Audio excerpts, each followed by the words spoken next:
Okay, I'd like to call the Metro North Long Island Committee meeting to order. First thing on the agenda is public comments. We have two public speakers. William DiCarlo from the TCU.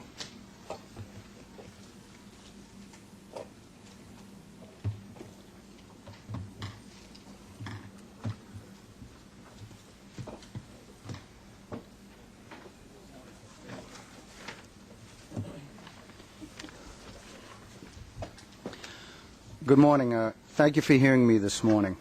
I'm William DiCarlo, Assistant International Rep of the Transportation Communications Union.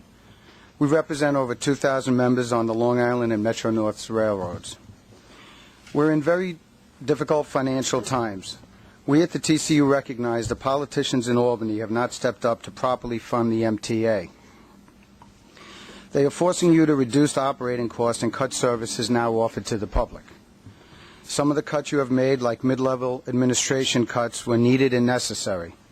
Others, however, like the hiring of new high-level MTA staff at exorbitant salaries and the already implemented and proposed future closings of the ticket offices, are ill-advised and only hurt the riding public. The TCU has always had its door open to the Long Island Railroad and Metro North to help the MTA meet its financial obligations through negotiations. Since January, we have told both railroads, let's sit down and meet. We have read in the papers how the MTA wants the unions to step up and help reduce their costs. Well, here we are, ready to discuss medical costs, work rules, and overtime costs. When we tried to discuss and negotiate these items with both the Long Island Railroad and the Metro North, we were told they have nothing to discuss or offer. Both railroads have been told to cut costs through job abolishments. That has been accomplished. But what has resulted is several things. One is the increased overtime costs by the senior people because the cuts went too deep and the work still needs to be done. Another is a steep increase in the number of violations to our contract on both properties. This has led to claims being filed and paid by both the Long Island Railroad and Metro North Railroad. The Long Island Railroad has over a couple $100,000 in claim liabilities. Metro North Railroad has just lost a claim in arbitration, which led to approximately a $56,000 claim being paid and a job restored that was previously cut. The TCU International Rep met with Metro North before it got to the level of arbitration to settle it with no payment, just restore the job, and was rebuffed. This is just the beginning of future claim liabilities of contract violations that are on the increase. They will continue to grow as the violations to our contract continue. I assure you the TCU will be diligent in its obligations to our members and will continue to file claim after claim, resulting in more and more money being paid to by the respective railroads in settlement of these claims. In closing, I can't entirely blame all of these issues on you, Ms. Williams, and you, Mr. Permit. I know it's both of you who receive the most criticism for what's going on. The real blame lies here at the MTA Board for giving them wholesale personnel cut orders, which created these conditions, and not giving the respective presidents the authority to negotiate with the unions and help solve this financial mess we find ourselves in. Thank you. Thank you. Next we have Nick Peluso from the TCU.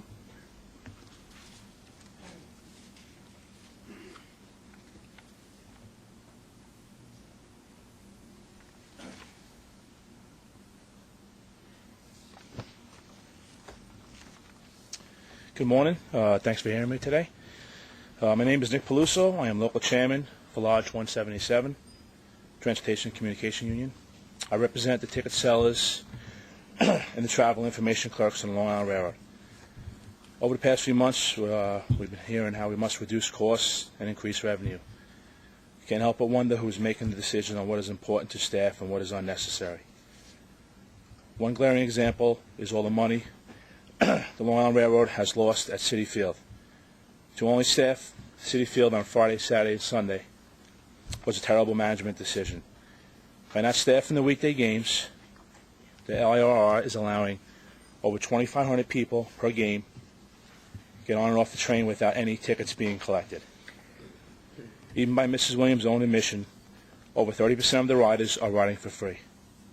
Add up all the lost revenue for the season, and it probably runs into the hundreds of thousands of dollars. Excuse me. Do the math. The fact of the matter is we are throwing away money at a time when every dime counts. We should be staffing the ticket offices on the Port Washington branch for the games and have the trainmen punching them before they get off the platform at Citi Field. The TVM machines are nearing the end of their useful life. They are more prone to breakdowns, inconveniencing the public, and forcing them to pay penalties when they can't get their tickets before boarding.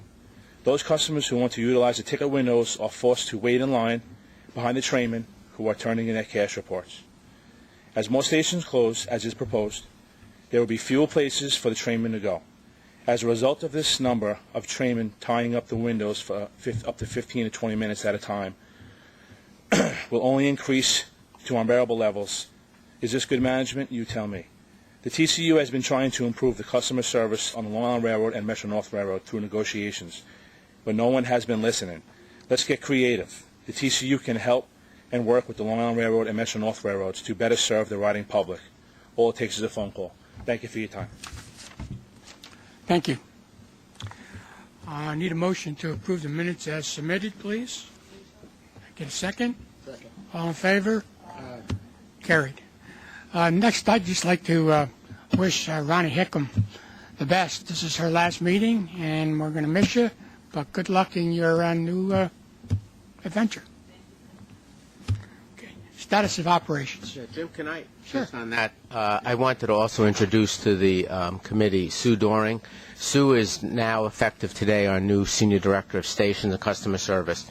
So this was part of a reorganization we did, and I just wanted to introduce her to the whole committee. All right, status of operations for June. It's outlined. It's on page 12 in your agenda book. In June, we operated at 98%, which was above our goal of 97.7. The AM peak, PM peak, off-peak weekends, and AM reverse were all above goal. The only section that was not above goal was the off-peak weekday, which ran at 97.7, which was below a goal of 97.8. The 30 days in June, we did not operate below 95%. Actually, this was our second month in a row where we had no days below 95%. 351 trains operated late out of a total of 17,772 trains scheduled. 99.8% of our trips were completed, and 98.9% of our trains operated with a full consist. On the west of Hudson, that's outlined on page 16 in your agenda book. West of Hudson, service operated at 97.4% in June, which was above a goal of 96.3. The Port Jervis line operated at 96.2, above goal of 95.2. And the Pascack Valley operated at 98.3, above goal of 97. There were a total of 43 trains that operated late out of 1,674 trains scheduled.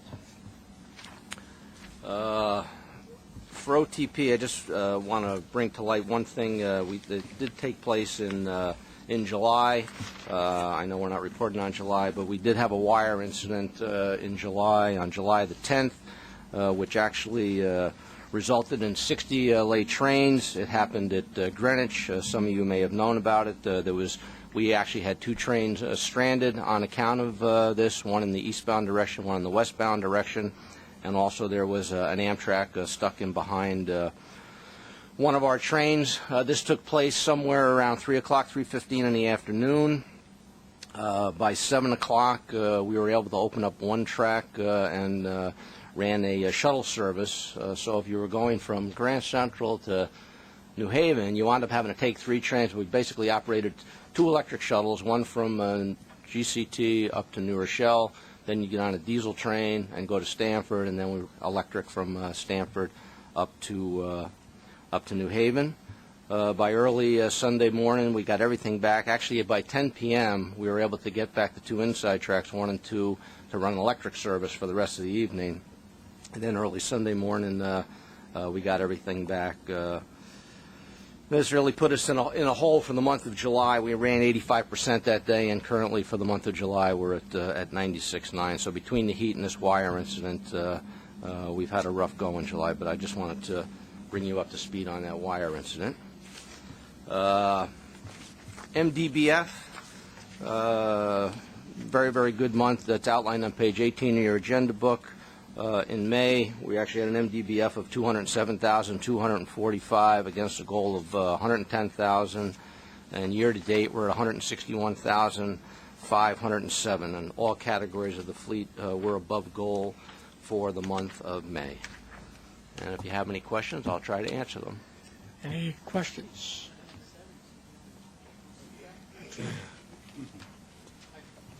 Yeah. Regarding the wire incident, Yes. there were reports in the press that I read. The trains were stranded for up to 3 hours. The train that was the two trains that were involved in the wire incident. Yes, the first train that got involved in the wire incident, which I think was 6537, was probably there for close to 3 hours by the time we got him. We brought a diesel engine up out of GCT, tied him up, had to cut the 3 cars off it was a 9-car train. We cut the triplet off the rear because that's what it actually took the wire down, and took those 6 cars and then brought them down to New Rochelle, transferred them to another train and get them to GCT. Yeah. But all told, that was probably close to a 3-hour delay. Yes. No, my concern is people being in a train for a long period of time with no electricity, especially in extreme weather. Yes, that was our concern also.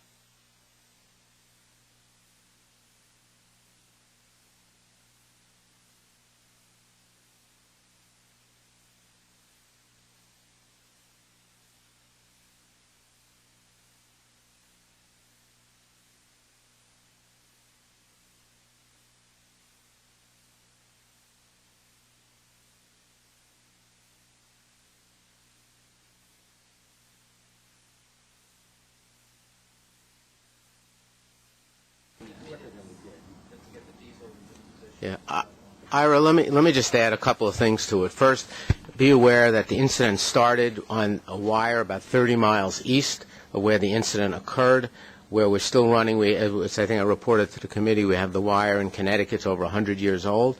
So it was 95 degrees. The wire sagged. That was the beginning of the incident that finally took place 30 miles west of there.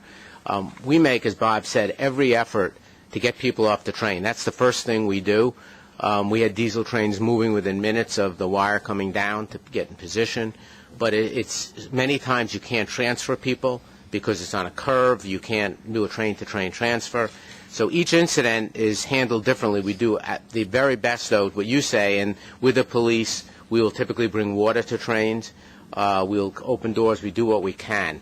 The one other thing I do want to mention to the committee is that we had a very good response from MTA Bus that Saturday, and Bob didn't mention it, but in addition to running 3 shuttle services, we also ran a bus service that night to serve some other stations, and MTA Bus had responded with a number of buses, which was very helpful on a Saturday afternoon. It's not that easy to get some of the other bus companies. So that was, I just wanted to make note of that. Thank you. Okay. Any further questions? Okay. Finance. Good morning. May financial results began on page 26. That is detailed in your committee book, and I will provide some highlights.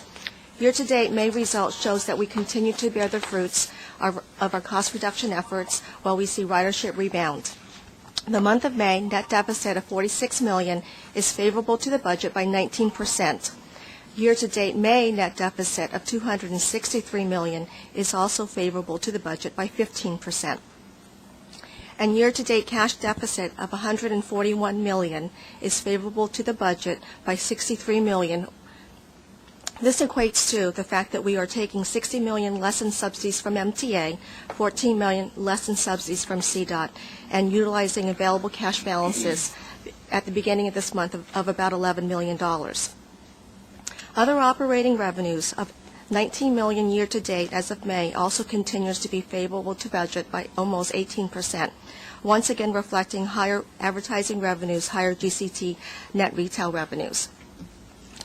And farebox revenues continues to be favorable to budget. For the month of May, that was 6% favorable, and year-to-date, what we're seeing is 3% favorable. And in summary, All the cost reduction efforts, along with the higher fare box revenues, is producing strong results and our key performance indicators that are shown on page 40. What that means is year-to-date May, fare box operating ratio of 56.7% is 6% favorable, which is a 12% increase against the budget. 2% of the 6% favorability is due to higher fare box revenues, and 4% is due to lower expenditures. In cost per passenger for year-to-date May of $11.58, that is favorable to budget by $1.35, or equates to a 10% reduction compared to the budget. This concludes my report, and I'm available to answer any questions you have.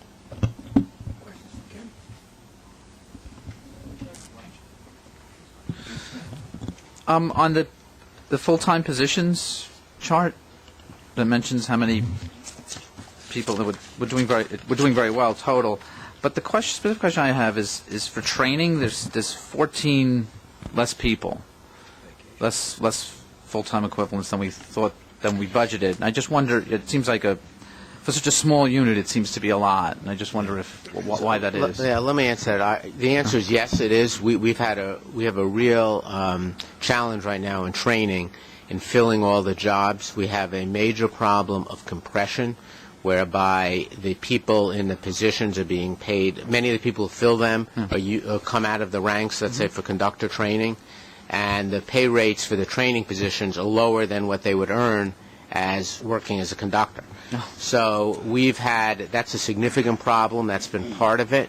And we're right now in the midst of an aggressive plan to fill those jobs because it's critical. But you've highlighted that's actually one of our biggest challenges right now. Yeah, I mean, I'm concerned about it because if you don't have proper training, you could later on down the line you could have problems. Yeah, absolutely. Yeah. Okay. What's being done to recruit people? Are they being offered the same pay they get as conductors, or? We're looking at the whole pay scale right now. We're also more aggressively recruiting where that's not the only type of training, but that's a big part of our training, conductor training, and for the engineers. So we're in the midst of looking at both the pay issue as well as getting more people on board. Okay, thank you. Ridership. Good morning. On Friday, you received by email the preliminary June ridership numbers. I'm just going to summarize them. For the month of June, Metro-North ridership overall was up 1.7% compared to last year. Commutation was up 1.3%, and non-commutation was up 2.4%. Year-to-date, overall ridership we've now is positive, given the last couple months when we've had positive results. Overall, year-to-date, we're up 0.2% versus 2009. Commutation's down 1, and non-com is up 2. I just want to briefly talk a little bit about Yankees East 153rd Street. This is the first month now where we have a year-to-year comparison where the station was open in the complete month of June 2009. Ridership in June was almost 100,000, which is 45% higher than a year ago. We're seeing significant growth in ridership to from games, and we're seeing small but significant growth in ridership to from the station on non-game days. In the past year, in recognizing June of 2009 was the first full month it was open, non-game day ridership has almost doubled in the last year, and we've got about 150 commuters using the station now per day. And the vast majority of that is intermediate ridership, as we call it. The biggest market is people coming from Hudson Line points and getting off at Yankees East 73rd in the morning. From anecdotal information and talking to people at the station, a number of them transferred from Marble Hill, and they used to get off at Marble Hill and get on to number 1. Now they're getting off at Yankees and getting on the D or the Lexington Avenue subway there, so they've actually switched stations. We also have a small market growing in terms of people who, like all our other Bronx stations, with people who live in the Bronx and are commuting up to Hudson Line suburban points to work in the morning. The full May report, the final numbers for both East and West of Hudson are in your book starting on page 41, and I'll be glad to answer any questions.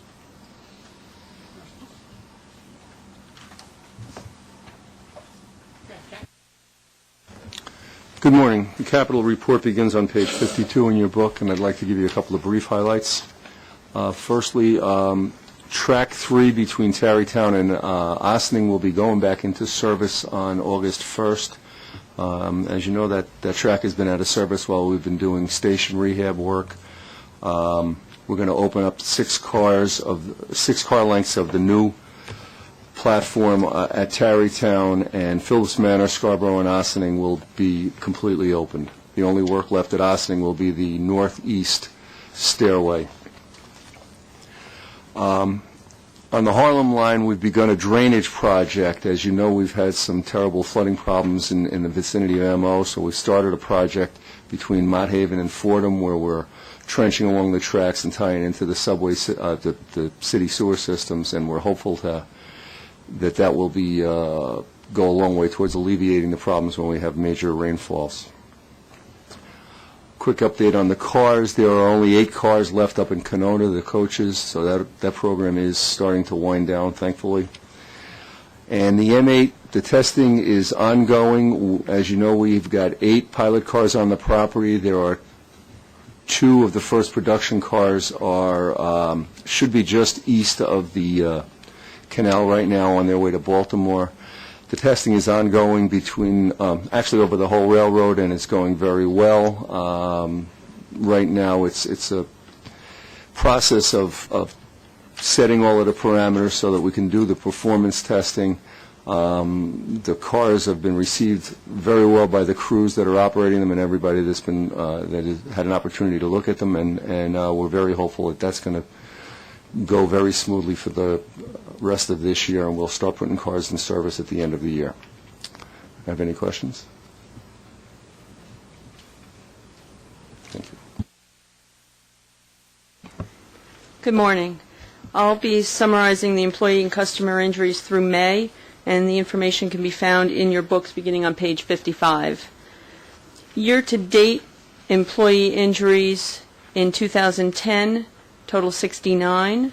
In 2009, they were 92. This gives us a 25% reduction in 2010 for total injuries.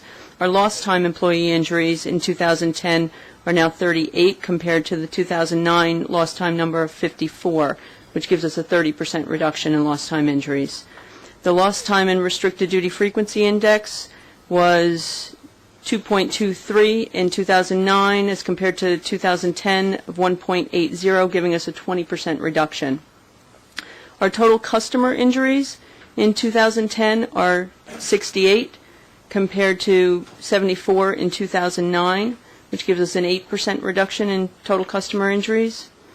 And the index per million injuries of customers was 2010 2.16 compared to 2009 of 2.35, also giving us an 8% reduction in customer injuries. And I'll be happy to answer any questions if you have them.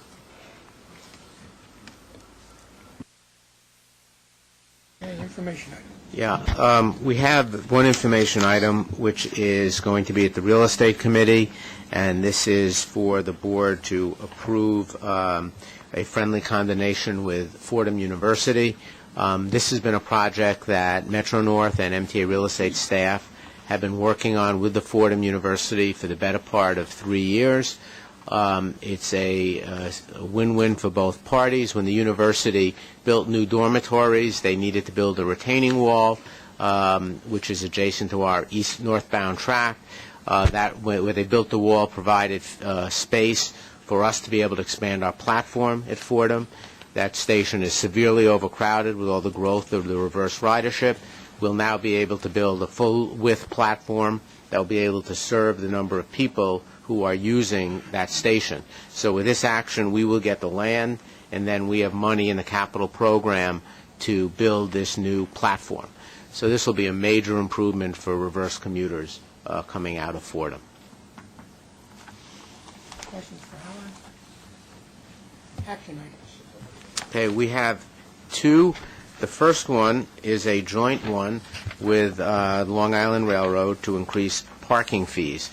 So I'll speak about the Metro North portion, and Helene is going to speak on the Long Island Railroad section of this. This is for Metro North. This is the continuation of our ongoing program to raise parking fees on a regular schedule. We last raised the fees in September of 2009. I'm sorry, 2008, I believe, 2008. And the goal of the program is to raise revenue for Metro North. It raises about $500,000 a year, as well as to standardize fees. In our case, we have over 35 lots this applies to in all the different counties, and so we're trying to standardize fees both compared to each station as well as compared to what the communities charge at the station. And the standardization has taken some time because we've inherited a hodgepodge over the past 10 years of different fees at different levels. Overall, this is a 14.5% increase. Permits would go up 12%. The daily meters would go up 50 cents. So the percentage is high, but we're talking about, again, with meters, a 50 cents a day increase. We also, as part of this, are trying something new. We have two facilities that are slightly underutilized. At Portchester, we have the parking in the parking garage built by the shopping center, and it's about two-thirds full, so we have a slightly lower increase there compared to the station lot, which is right next to the station. Similarly, in Patterson, the same thing. And the other thing I just do want to note is that we are asking approval of a pilot test where we could charge higher fees for reserved spaces that are right close to the station. This is something that has been done up in some of our local communities, and we want to try it, see if there's any people are interested in it at some of our other lots as well, and then we could decide if we want to make that a permanent program or not. So that's pretty much the highlights of the Metro North portion. Any questions?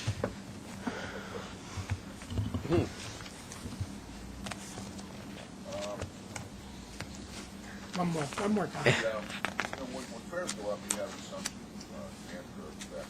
Right.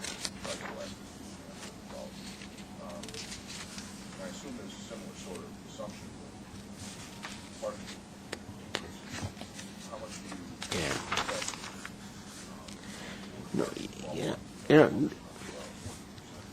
you Norman, I think that we're anticipating a very small decrease because when you look at what the actual dollar amounts are, they're very, very small. A lot of these permits in round numbers are between $250 and $300 a year. So if you divide that by 12, by 12, it becomes, these increases just a few dollars a month. So they're very small. So we don't anticipate a huge loss when we put these in. And with regard to Long Island Railroad, we have our proposal is to increase parking fees at our intermodal facility at Mineola and our parking garage at Ronkonkoma. The last increase in Mineola was October 2006. It's a short-term parking increase of $5 a day to $6 a day. The Village of Mineola generally charges about $6 per 12 hours, so we believe we'll be competitive with the village parking spots. In Ronkonkoma, we had the last increase in 2005, and again, we propose a short-term parking increase of $4 a day to $5 a day. The long-term monthly, which we offer in Ronkonkoma, we don't offer in Mineola, would go from $43.25 a month to $54 per month. There are parking alternatives in Ronkonkoma for people who don't want to absorb those increases on the long-term basis. And if you have any questions, I'm happy to address those. Only one question. As I understand it, the Village of Mineola charges $6 for 12 hours, and the proposal of the railroad is to charge $6 for 20, so making it a better value even with the increase. I think that's true. I will also say that we get enough riders that come in and out of the intermodal because they love the convenience that oftentimes we get a more than one fee per day per spot. Thanks. The only thing I would say about Ronkonkoma, while none of us like to do this, at Ronkonkoma, there are a significant number of free spaces for people who want to participate and use it that way, especially with the lot we just rehabilitated 2 years ago and the new lot we just built on the east side of the station. So for those people who, for whatever reason, do not feel that it is appropriate to pay for parking, at least at Ronkonkoma, they have significant other options in that regard, which I think is very beneficial to give people the opportunity to do whichever one they want to do. And I think that's correct. Ronkonkoma is a tremendous hub for us, and it offers, a variety of options for our customers. Any questions? I need a motion. Second? All in favor? Aye. Any opposed? Carried. Okay, we have a second item about the inclusion of a project in our capital program. Bob McClagger, could you speak to that? Yeah, on page 73, there's a staff summary regarding rehabilitation improvements at Croton Harmon Peekskill Station. We had originally, back in 2008, this project had been shifted out of the 05-09 capital program because of funding constraints in the program. We had anticipated putting it in the first 2 years of our 10 to 14 program, the funded 10 and 11 program. Then in 2009, we got stimulus money for another station project at Terrytown, which had been in 05-09. That freed up funds that we could use to do Croton Harmon Peekskill, which was the next priority project on the Hudson Line in terms of station projects. So when we finalized the 10-11 program earlier this year, we did not include it there with the anticipation that we would put it back into 05-09. This is asking for the board's approval to put this project into 05-09. It is on the street now, or shortly going on the street. We plan to start the project this year, and it'll run 10 and 11. Any questions? Need a motion. Second? All in favor? Aye. Opposed? Carried. Okay, Long Island Railroad, status of operations. Actually, I want to just make a couple of comments, if I may, Mr. Chairman. First of all, I'd like to thank members of the Long Island workforce who did speak. I appreciate that you came in and you made some comments. We are very sensitive to onboard fare collection for our service to Metz Willets Point. It's unfortunate that the ridership we gained during the stadium construction has really reduced significantly. People have gone back to cars now that significant parking is available at the stadium. And there's lots of ticket parking combos that the Mets organization is offering, which promotes people taking their cars again to the stadium. Our ridership has so reduced that we had to examine our operation and make reductions in the staffing levels that we had to support that operation. Now, of course, if the Mets become contenders as the season progresses and we see ridership grow, we will be nimble and we will add additional weekday gating procedures. Right now, we are using gating procedures on weekends. We don't feel we need them for the weekday ridership that we've been getting. There are certain teams that attract more spectators than other teams, so we make adjustments based on who's playing, what we see as other combinations. I do want to say that some statements that were made about fare collection have been a little bit taken out of context. As most of the board members know, we have onboard fares that are higher than fares that you buy at the station. We always tell our customers, buy before you board, avoid the higher onboard fare prices. We do have additional ticket collectors when we need them on board, but generally the train is staffed with the regular train crew of a conductor and assistant conductor. We do expect the train crew to get through the train to do fare collection. We are working very closely with our own supervision to identify any trains where we need to deploy extra collectors. We have the flexibility to do that. But I will comment that we have had a significant reduction in overtime that was attributed to the Mets Willets Point operation. We're going to continue to be flexible and make sure we're doing our job, which is validating fares on board. Oftentimes, our crews can get through crowded trains more quickly than sometimes the media expects. You know, the media asked me a question, well, how can they get through if the train is crowded? And I pointed out that many of our spectators at the stadium already have monthly tickets. About 70% carry a monthly ticket, so the conductor is able to go through the train just validating that it's a monthly ticket. So we're going to continue to work at that. It is a very difficult time at Long Island Railroad. You'll see the staff summary that we do have on our service changes for September. I'll address that as we get into the agenda. I do want to also mention that this board will not meet again until the end of September. We wish you a very nice August break. I do want to note that when you come back, it'll be after the 100th anniversary of the Long Island Railroad's operation in the East River tunnels. And that is a September 8th anniversary date. The East River Tunnel operation began.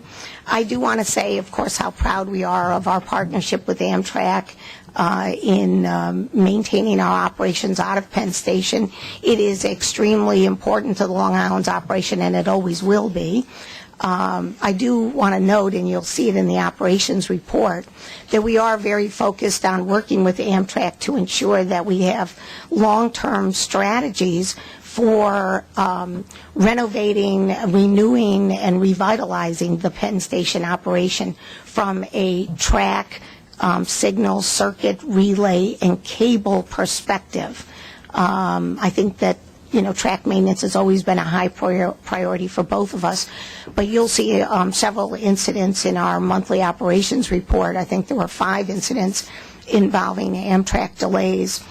Amtrak, needs a program going forward that makes a significant investment in changing out things like cable that are 80 years old, 50 years old, and that renewal will be extremely important to our operation.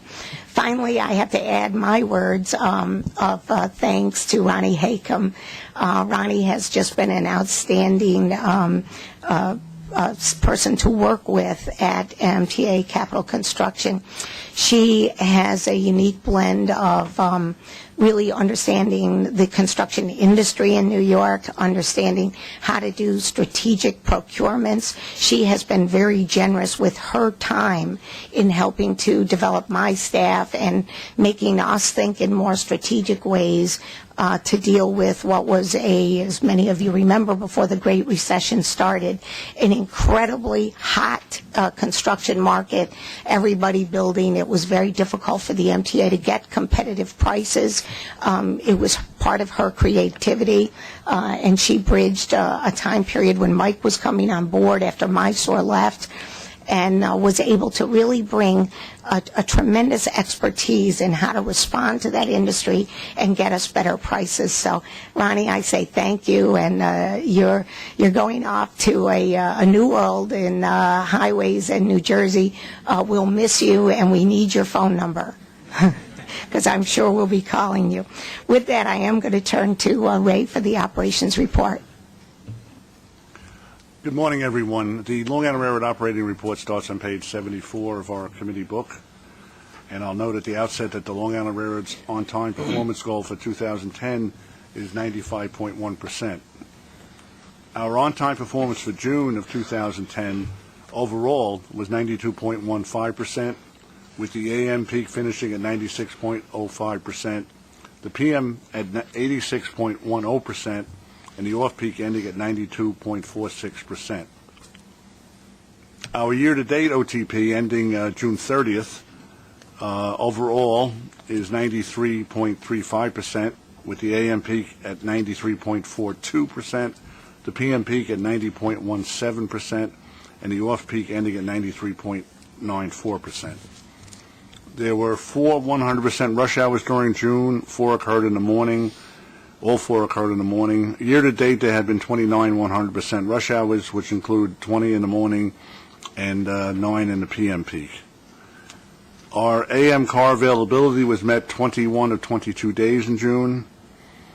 And the mean distance between failures for the total fleet, and note this is for the month of May because there's a 1 month lag in reporting, was 165,077 miles, which exceeded our goal of 110,000 miles. And the MBDF goal was exceeded for all fleets. The most major event causing delay or affecting on-time performance was a near tornado that occurred just prior to the PM peak on June 24th and most severely affected the Port Washington branch. High winds caused trees down on the right-of-way and wires and power outages. With the assistance of MTA Bus and the MTA PD, we were able to set up a bridge busing program to handle our customers by train to Bayside, by bus between Bayside and Great Neck, and then by train for the balance of their trip to Port Washington. Our engineering forces were able to clear the damage and restore full service for the following day's AM peak. This resulted in a total of 117 late trains, including 55 in the PM peak and 62 in the off-peak, and that included 57 cancellations. The safety overview through May, reportable employee accidents decreased by 10%, customer accidents were reduced by 11%, rail accidents are down 72%, and overall fire incidents are down by 32%. That concludes the operating report, and I'm available for any questions you may have. Just one thing about the, there was on a Sunday various instances of heavy loading, and I know that one of our members notices on his BlackBerry that he was like, well, how long? It was like a 2-hour delay for one particular train. He thought that was unusual. I said, I don't really know why that would be. I guess it was a train on the Montauk branch out in the Hamptons. Yeah, that was on July 5th. And was the train coming? Okay, that's not this one. Not the same Oh, incident. okay. Yeah, but that was July 5th. We did get some very heavy loading East End. The train had enough capacity, but again, there were so many people loading on some of the short platforms that it took quite a bit of time and caused the train to get progressively late, which, of course, in our context of single track, just causes a bit of a chain reaction. Right. And during the past few weekends, we have been working to do what we can in terms of expediting the loading and having a couple resources in place that we can do something different if we're aware of what's happening.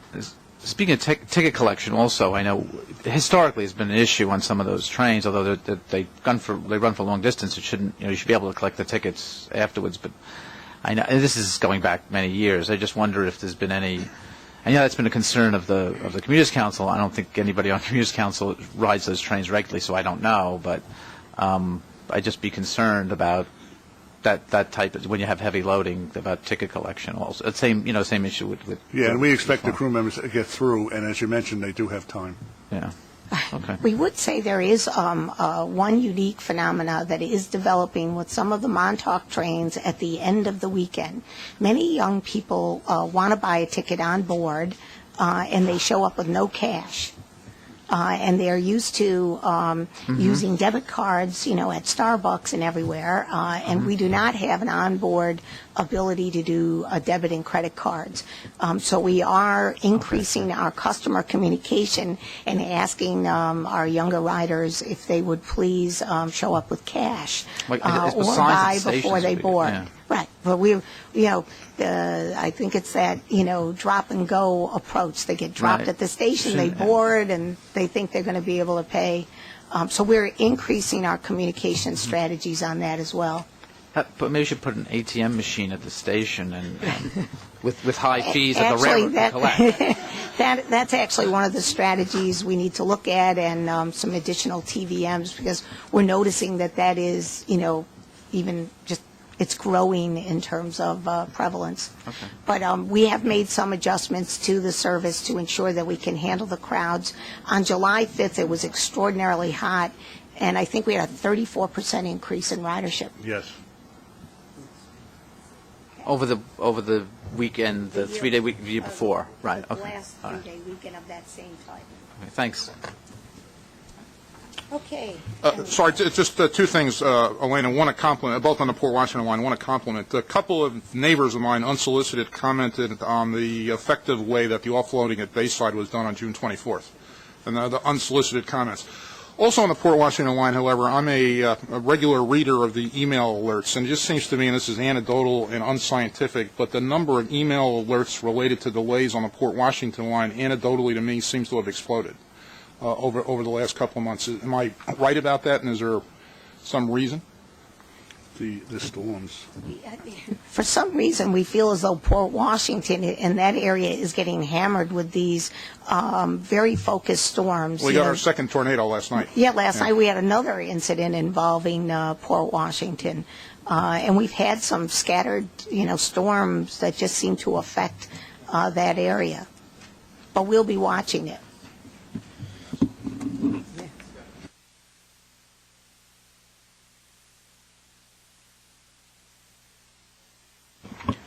Good morning. The page 112 begins the ridership report for the Long Island Railroad. As you know, that's a month lag. So those are the May ridership numbers, which I already reported to you last time. So I'll give you some more up-to-date numbers for June. During the month of June, our total ridership was down 2.7% compared to June 2009.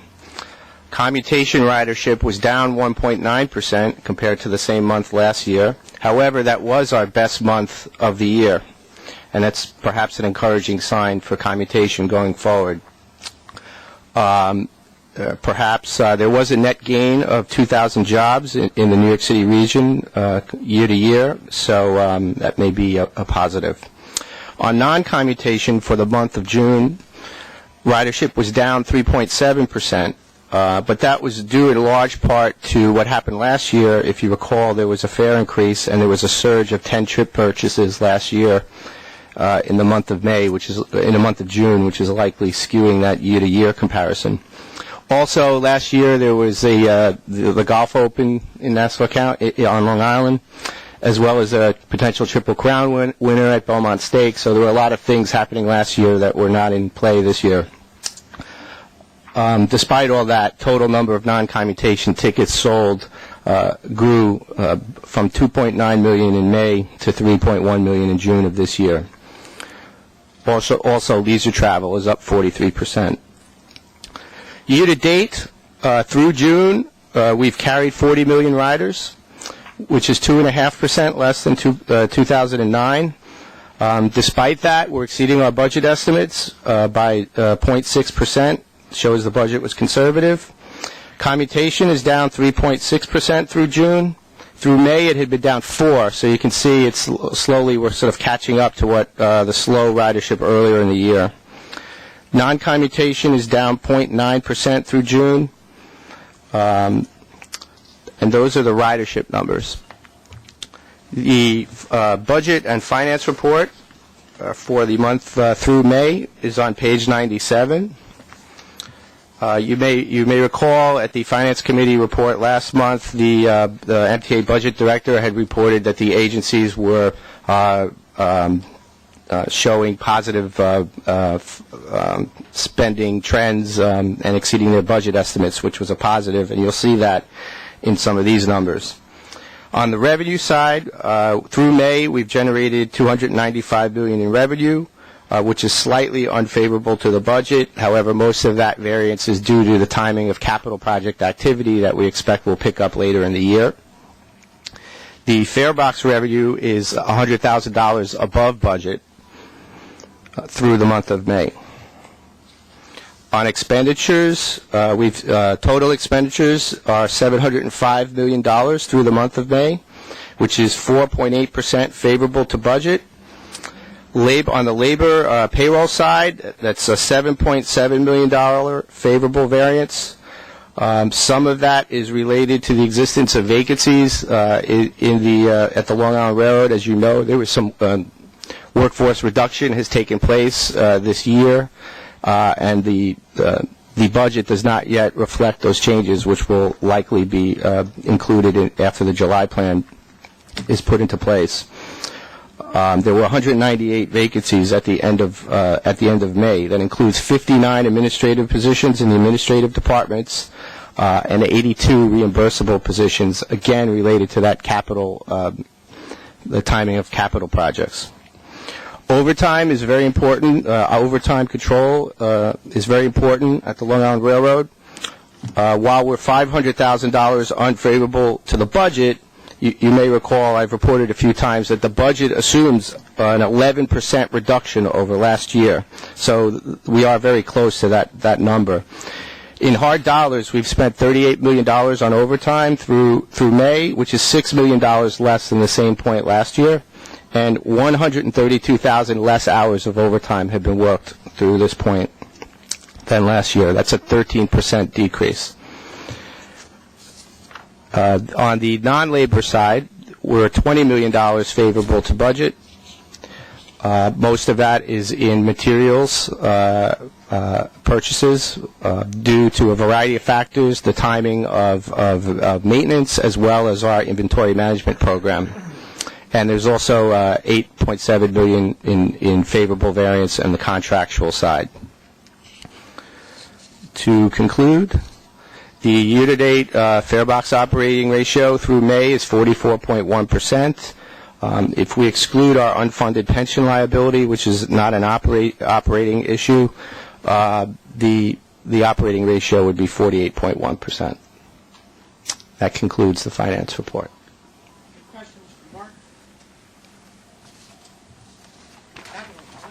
Okay, and our capital program report is on page 119. I'm just going to highlight two items. The centralized traffic control has two milestones that we've met. One is the completion of the design for our Jamaica Central Control fit-out and the power SCADA system replacement. We are moving forward with a new system that will give us advanced monitoring and control of the Long Island Railroad's electric traction power network. With regard to the balance of the program, you can see highlights on page 120. The police facility at Central ISOP continues. Atlantic Avenue Viaduct Phase 2A, that's the ERA funding. We are moving on schedule with 54 out of 85 of the spans replaced. And then we continue to support East Side access. Babylon Train Wash, also an ERA-funded project on schedule. And we are doing evaluations on the main line corridor. If you have any questions, I'd be happy to answer those.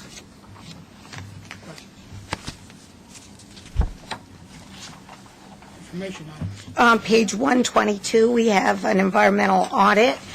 This is an annual process that we go through at the Long Island Railroad, where we self-audit our own responsiveness and compliance with our program. I am pleased to note that we completed the audit. We identified 32 areas where we have historic railroad operations at substations where we continue to do remediation. We had violations that did new areas that we are concentrating on with regard to spills, and we continue to work on that program to minimize when we might have fuel transfers and fuel spills. We are pleased to point out that we're moving forward with our environmentally preferred cleaning products, and this is something that we've been working hard on as we try to go greener at Long Island Railroad. There's a full audit that appears on page 123 and 124. If you have any questions, I'd be happy to answer those.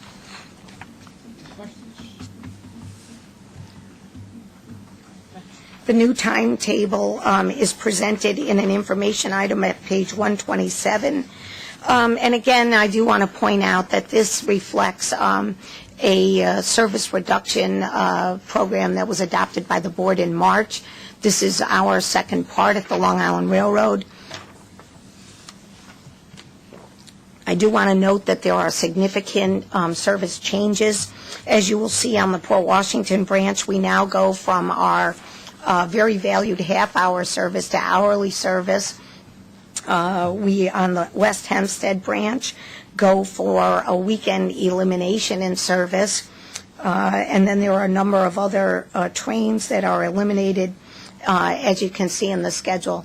This reduction in train service will, of course, result in a reduction in the number of train crews that we are required to have. That will result in employee furloughs. I do have to say that this is probably the first time in over 25 years that the Long Island Railroad will face furloughing employees with no prospect of an immediate return to work. So it is having a very difficult and dramatic impact on employees. I've been trying to get out into the field to talk to different employees, and Ray has been doing the same, as well as Bob Pusilowski, head of engineering. It is a difficult time for a very professional and dedicated workforce. We rely on them. We rely on their responsiveness. And we want to see our service come back. We look for ridership to grow again so that the train service can return. I do want to highlight one positive note in the service reduction schedule, and that is the initiation of a jury duty special train. And I want to highlight that this came out of the public hearings that were held over the winter. We went out to Riverhead, as you recall, for a public hearing. There was a proposal to eliminate all Greenport service. That resulted in a tremendous turnout of local customers. During that time period, a discussion took place about what could we do to increase ridership on Greenport service. And one of the suggestions came from the Riverhead Town Supervisor, Sean Walter. He coordinated with the Suffolk County Commissioner of Jurors, Michael O'Donohoe, and of course our board member, Mitch Pally, who facilitated. They asked that we adjust train schedules to better match the jury schedule for the pool of jurors that are called to serve in the Suffolk County Court. We were able to do that. Each day the courts are in session. We'll now originate a train from Deer Park at 7:54. It'll make stops at Brentwood, Central Islip, Ronkonkoma, Medford, and Yaphank, arriving at Riverhead just in time for jury service at 8:55. Westbound trains, this was part of the key to making this a success. Some jurors who are not retained for the entire day, of course, want a midday trip. We were able to give them a 121 train departing from from Riverhead, as well as a 358 train for jurors who served the entire day. The Commissioner of Jurors is going to include train information right in his packet that he sends out to prospective jurors.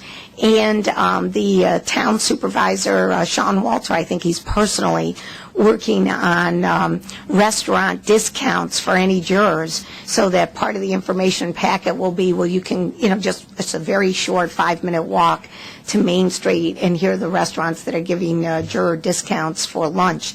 So we hope that this promotion will add a new opportunity for people to complete their civic duty while using mass transit. And we will work hard and coordinate with the Commissioner of Jurors, Michael Donahoe, just to watch how we're doing and whether we gain that new ridership. So that's the timetable. If you have any questions, I'd be happy to answer those.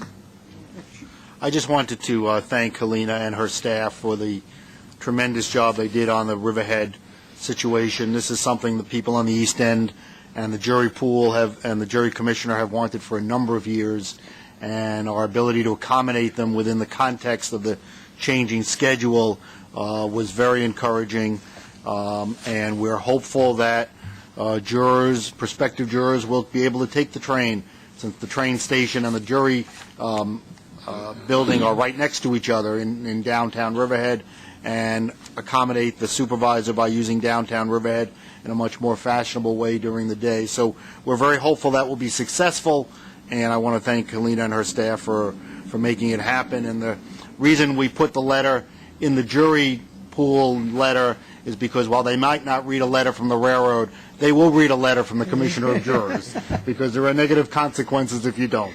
So that's why we're hoping it will be a very successful partnership. Okay, and again, we thank you for your help, Mitch. I'm going to go now to page 129, the Gap Update Memo. As you know, we report to the committee on our progress with regard to mitigating the gap at Long Island Railroad. You can see the update on page 129, where we are continuing to use the edge board and the number of feet that we've installed. We work hard on the vertical adjustments as well. We've adjusted 7 platforms under the 2010 program. I am pleased to note that the M7 fleet, we've completed the retrofit with the 2-inch threshold plates. We continue to look at SIOSIT for additional measures that increase safety at that. While it's a very beautiful station, it is on a very dramatic curve, and we are always working at getting our customers to understand how to safely cross the gap. We'll do some additional eye-level signage there. But I do have to highlight, and we've provided for each one of you, we did put a new gap message out. And it is a video that features our own Dr. John Clark. He's our physician in charge of our medical program at Long Island Railroad. Many of you are familiar with Dr. Clark. He won the nationwide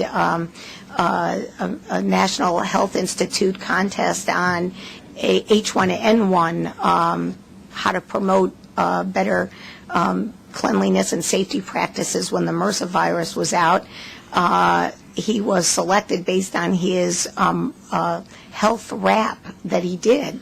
So we went to Dr. Clark and we said, you just did a great job. Kids really connected with this. It had, just tremendous number of hits on YouTube.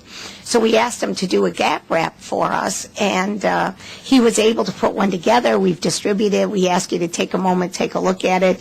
It's on our internet site. It's also on YouTube. We launched it last week. Dr. Clark has a wonderful ability to connect with young people. We had a group of students from the elementary school that joined him. So we think we got the message out. We always try to freshen the message so people pay attention. It is step down, look down, step over, watch the gap. It's very catchy, and we'll also use it on celebrity announcements. So with that, I am going to turn to our action items unless there's any questions. One quick question. In the narrative, it says that year-to-date was 33. I mean, I guess through June? Yeah. Because through May, it's 31 in the other. And that's on page 130 at the last sentence. I'm going to have to reconcile that. Yeah, because it says, but through May it's 33. And through May it's 31, and then bottom, it says it's showing 39. additional. It's showing 39, which I think was the 2009 number. I think they just but it is 33. We only had 2 incidents in June. Right, that's right. I guess that's because of the rap. Well, or maybe I'm people not sure. No, but and Penn Station's always been a sore point. There's nothing they can do about that track 19 with the switch in the middle of the very interesting. And of course, Penn Station is where we have the greatest volume of customers, so you're going to have the greatest volume of accidents. But you're right, that is a very difficult location because there's a switch us. in the middle of the platform. So I don't know what you do. All right. Okay. Okay, thanks. And with that, we're going to turn to our action item at page 131, and this is approval on a parking improvement program. As you know, under the board procedure, we need to seek your approval when we're spending parking funds. This is an opportunity to launch parking improvements that we think are an important part of a new MTA program. It will be the MTA's mentoring program to increase DBE and WMB participation. The goal of the mentoring program is to get more contractors to perform at the contractor level and not remain at just the subcontractor level. This legislation was passed by both the Assembly and the Senate. It's pending before the governor. The MTA has put a number of resources in place to make this a successful program. and we want it to be ready when the program launches. So we are seeking your approval for parking improvements at Kew Gardens and Stony Brook. Any questions? I just want to say that I'm very pleased that one of the railroads is starting this program and look forward to it being put into place. Thank you. So move. Second? Second? Can I get a second? Second. All in favor? Aye. Opposed? Carried. MTA Police Report, Chief. Good morning. As indicated on page 137, the total system is up by 8 crimes, or 6%, 148 versus 140. But as I've mentioned before, that includes Staten Island, which is up by 10 crimes. If you combine Metro North and Long Island Railroad, we're actually down 2 crimes, 133 versus 135. So in this room, we're doing very well. If anybody has any questions. Any questions? You said X. Next. Good morning. I guess in the interest of schedule, I'm going to try to keep the pace. The work on both Manhattan side and Queens side is proceeding. We resume mining in June and expect to complete the run of the TBM machine sometime in the end of September. We are continuing to work on the Queens side. Amtrak has provided partial approval on the dock bank, allowing the Harold structure contract to resume work, and we expect full approval by August 15th. We completed about 75% of the demolition of the building along 43rd Street, and by August 15th, we'll turn over the site to the Queens boring tunneling, the contractor, granite for construction of the TBM reception pit and approach structure. One of the things that actually I would like to use the time today is to talk to you about an innovative approach that we have taken in procuring our elevators and escalator contract. We have 47 escalators and 22 elevators, and that was an opportunity for us. Just stop for a second, okay? Don't move that fast. You can't talk that fast. And one of the things that we were trying to do is to, in fact, try to get both a better pricing as well as a more reliable design, because we are combining all into one contract rather than splitting it between various contracts, as well as taking advantage of the possibility of doing not only the design and building but also maintenance. So this is one of the first, at least the first that we are doing at MTACC, the DBOM. It's design, build, operate, and maintain. As you will see from the presentation that Alan Paskov, that is the project executive, will continue, will give you. We have entered in effect into a maintenance program that could go up to 30 years. We'll have disincentives. So, and we have been able to actually, by doing that, and this is a long process that started actually, we started that sometimes in September of 2008 after I arrived at MTACC, and it will give us, in effect, going forward, a lot of reliability as to what we expect in terms of performance from our escalators and elevators are going to be key to the success of the station that Long Island Railroad would have under the Grand Central. With that, I will let Alan take it from there. Alan? Many of you have been had the opportunity to go down into the caverns. This is just a graphic to remind you of the caverns that come in below. There will be a total of 8 platform edges, 2 caverns, with a top platform level, a lower platform level, as well as a center mezzanine. We have escalators and elevators within the platform to the mezzanine.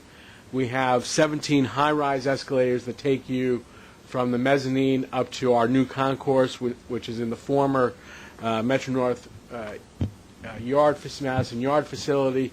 And then we have a series of escalators and elevators that take our passengers to a variety of entrance, whether it's existing Metro-North cross passageways or new entrances. There's also separate freight and passenger facilities. Next slide. This just gives you a summary. It's 47 total escalators, and the escalators are broken down in size. The Class C are the escalators that are of the highest length. These are quite large escalators with a 90-foot total vertical elevation.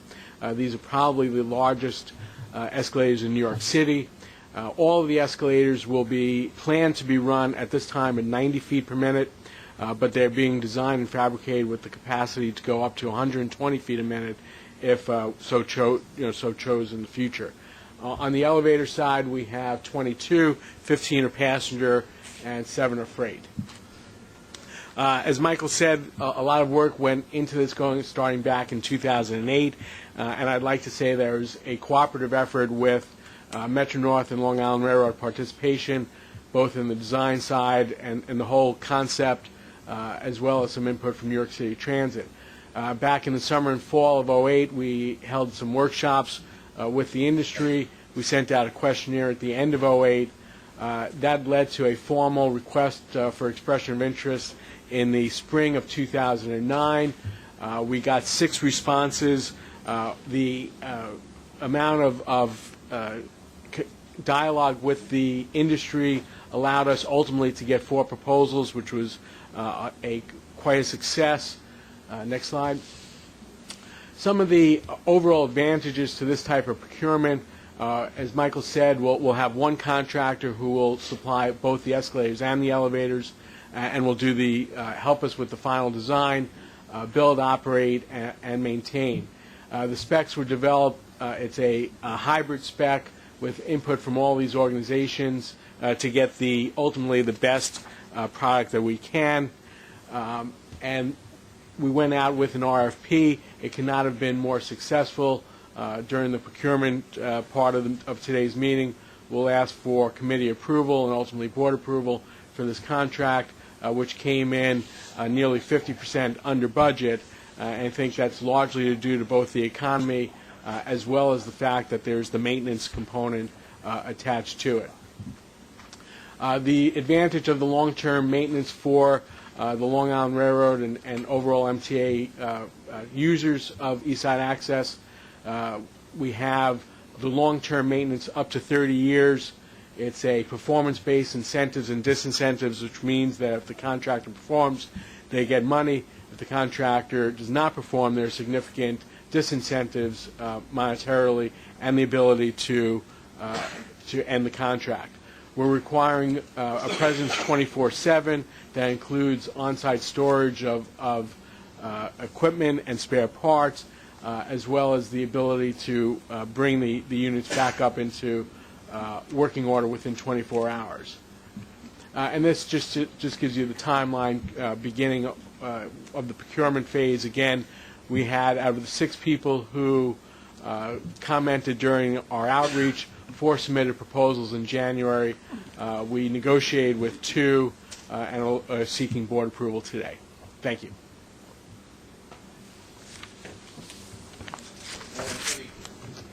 Any questions? Okay. I have a question. What? I'm sorry. Yeah, I have a question. Yeah. On this, I know Schindler's well-known and well-respected and the whole thing, but this is entering into a long-term agreement with them, not just supplying escalators, but also maintenance. Right.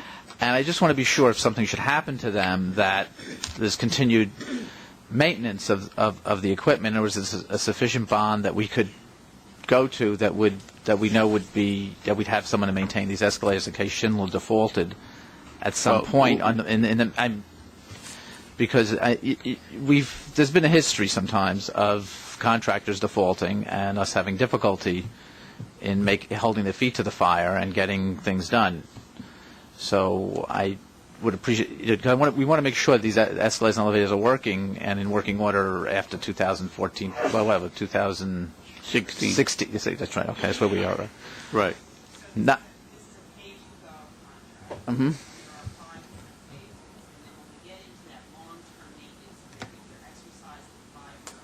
Right.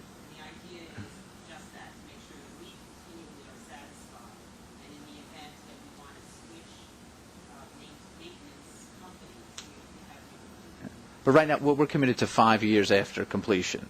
But Is we that have, true? we Is have, that what first this, of all, that's what the 70 million includes? yes. Right. Right.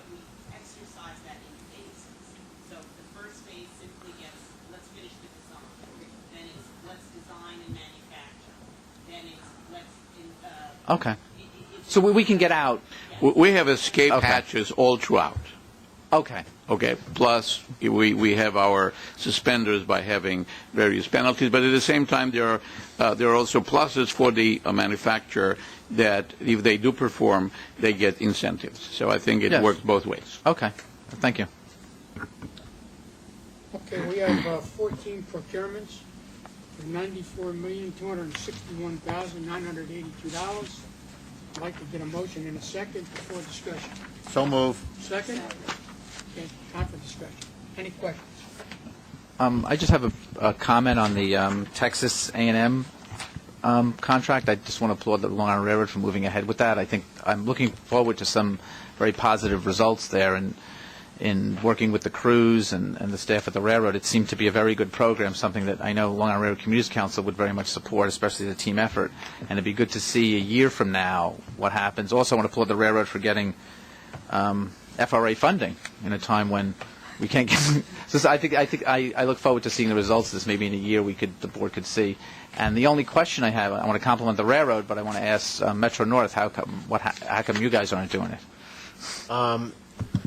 With respect to this one, Ira, we have done a number of contracts with Texas A&M, so Okay. I'm not sure what our history is vis-a-vis this. I don't know, Bob, if you're... So let me get back to you. It'd be good to hear where Metro North is. I was going to say also, okay. We just took a different approach right now to start off with this, but we do send our supervision and managers to Texas A&M to take the same Okay. advantage of the program. And we've been developing in-house training for our conductors, utilizing that information. If it ends up being successful, we may down the road take advantage of the same approach that Long Island's doing. But for right now, we've been taking the information back and developing the program in-house. Okay, thank you. and I do want to point out, we had coordinated actually with Ann and her predecessor in a discussion on how we were going to go forward. We said we would take the lead, be able to share the program results, and of course, I think that helped facilitate get the FRA funding. Okay, any other questions on any other procurements? All in favor? Aye. Opposed? Carried. Okay, our next meeting is Monday, September 27th at 8:30 a.m. Need a motion to adjourn? So move. Second? All in favor? Aye. Yeah, wish everyone a good summer. Yeah.